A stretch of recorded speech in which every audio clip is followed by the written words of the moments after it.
So the latest batch of icon swaps does require us to play a lot of squad battles, which is quite off-putting to some people, but there is now a new glitch in Ultimate Team which can help make the process a little bit easier, and we're going to talk about how you do that today in this video. If you need to get your hands on some coins to improve your Ultimate Team, then check out the link in the description, igvault.com, and if you use the code Kieran at checkout, you'll get yourself a pretty nice discount. Now in this video, we're actually going to speak about two different glitches, one of which is quite common, and I feel like I've mastered that one, and I can show you guys confidently how to do it. The other one is a bit more difficult and isn't super consistent, but I'm still going to show it to you guys, and hopefully it will help some of you out. So before we get into things, I do want to hear from you guys. What are your thoughts on the second batch of icon swaps? What are your thoughts on, the objectives, like how many games we have to play, how many we have to win, etc. And also let me know how far into them you currently are. I know some of you are probably going to come to this video after completing them all and going to be like, ah, damn, I wish I knew about this prior.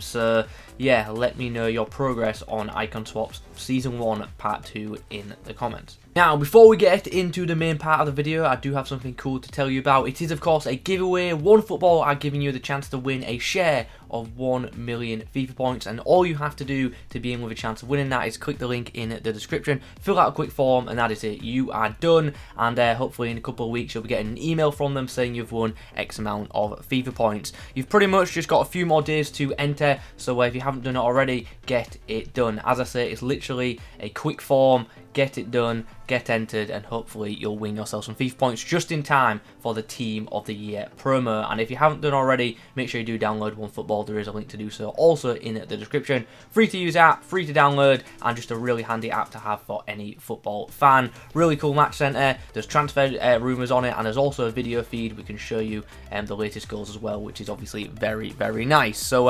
yeah, as I say, link in the description. Make sure you give it a click and check it out. Okay, so now that's all out the way, let's get into the first glitch. So obviously going to go into a squad battles game as per normal. Obviously you can play on world class if you want, but I've just gone on legendary to obviously maximise the amount of points we're going to get back from it. Doesn't really matter either way, as long as you're on at least minimum world class, obviously the objective will be completed. So your first task is to get the ball off of them, and they do like to do like pointless skill moves, but eventually you want to get the ball off them and find your way towards the goal to get yourself a goal. Unfortunately for me, I missed the first chance with Emil Smith-Rowe, and then the corner was unfortunately not met with the most power from Wes Morgan. But as you will see in a moment, we will pick up the ball and we will end up getting a goal. You wouldn't believe I once got top 100 in squad battles this year, would you?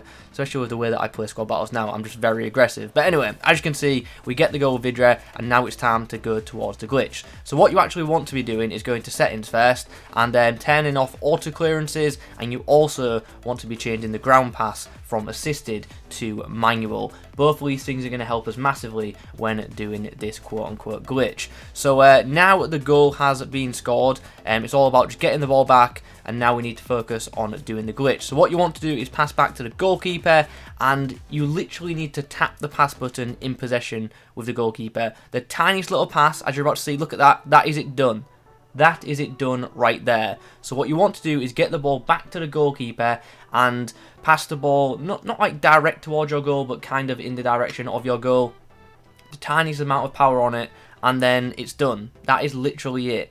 And a way you'll know that it's been done successfully is if you look at the stamina bar. Your goalkeeper should barely be losing any, but their attacker, their closest one, Tadic in the bottom left, should be getting drained. Not super rapidly, but obviously at a noticeable rate, and obviously this bit of the footage is sped up.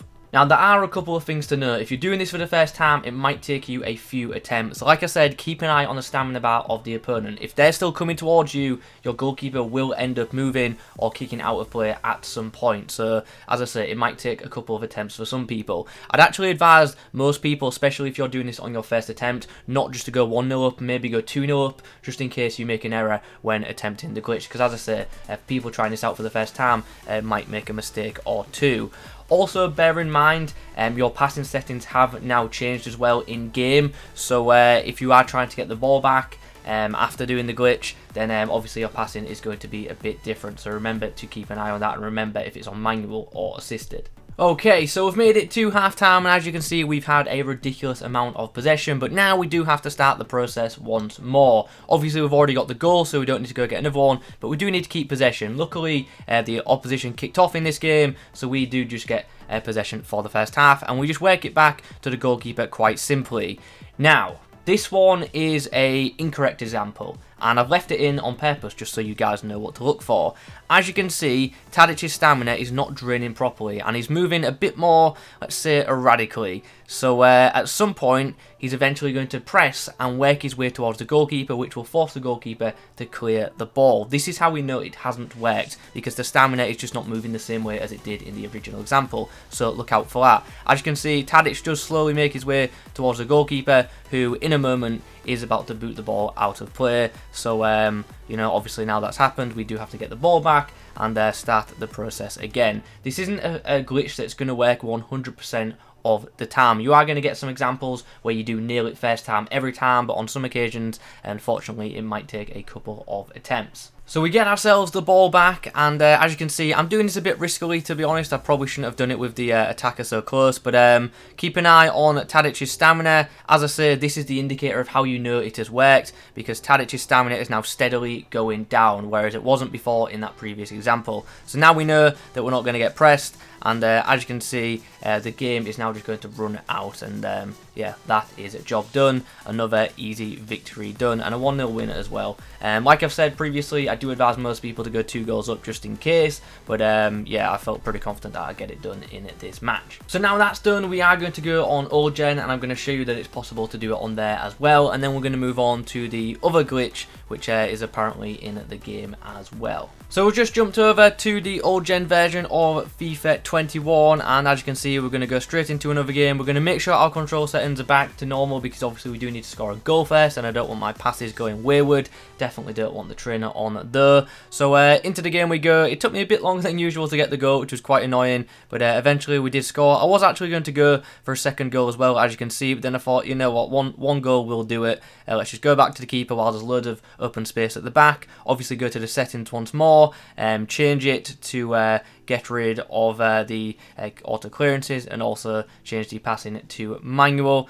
Give the ball to the keeper as per usual, and do the simple back pass. This time, bit risky towards goal, but obviously we know there isn't a lot of power in it. And he chases up, locks onto the ball, and that's it. As you can see, for the rest of the half, possession is ours. This glitch definitely does work a lot better when the opposition's team are in their own half, so the faster you can get the ball back to your goalkeeper, the better. Okay, so that was the main glitch of the video, but now we have a bit of a quote-unquote bonus one. Now, I have to do a quick disclaimer here. I couldn't get this one to work, but according to quite a few Reddit users, it is still working to this day. So, quick disclaimer, I couldn't get it to work, but hopefully you guys can. I'm going to speak about it anyway. Obviously, full credit goes to this user right here, who has found it. So, this is the glitch. Let's just move it back a bit. So, he's obviously got himself a comfortable lead, which is notable, and then he goes to the edge of the opposition's box, holds L2 till he's facing his own goal, and then apparently the opposition just can't get the ball. They will keep pressing with this user here, but he doesn't actually get the ball for the rest of the game apparently, and I've seen quite a few examples of this posted on Reddit, even some very recent ones.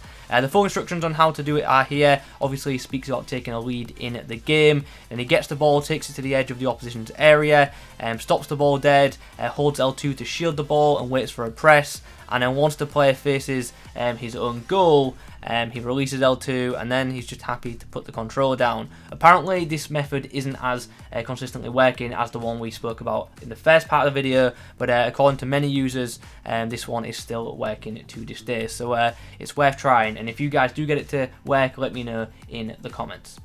So there are 2 squad battle glitches that I'm currently aware of that are working. The first one is obviously the one that I'm going to advise you guys to do, because that's the one I obviously had the most success with. The second one, as you know, not too much, but apparently it works, so it's worth noting. Once again, appropriate credit goes to those on Reddit. I know a bunch of other YouTubers have done videos on this as well, but the original ideas for both of them were from Reddit, so credit to those.